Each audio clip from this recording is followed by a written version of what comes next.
Man on a privacy mission.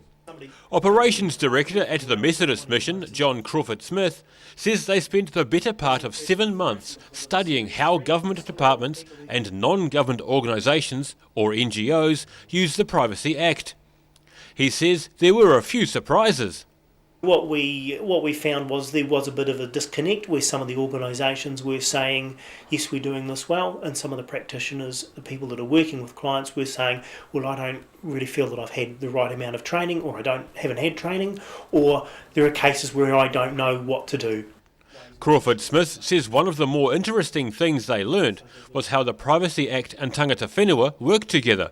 A lot of people that work with Māori, the Privacy Act creates a real lot of issues for them, because in Māoridom, information it's not individual. So what they're having to struggle with is the legislation says that it is with a person, whereas they're working and interacting with whānau. So how do they manage that? How do they stick within the requirements of the law? And that's something that was maybe not as well known, but has certainly come up as quite an issue for specifically agencies that are working with Māori.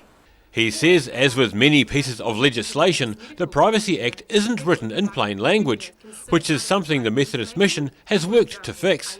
One of the things that we were required to do and came out of it was we had to develop some resources, and our focus on that was stuff that people can use that's practical, that's down to earth, is in a simple language, because that seems to be one of the challenges that people find, is they find it quite hard, understanding it, and it just gets too hard. So what we did was we developed some posters. We've also we've got the report and its findings, but also we've developed some short video clips which we've uploaded onto YouTube.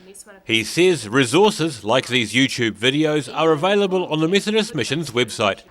Daryl Baser, 39 Dunedin News.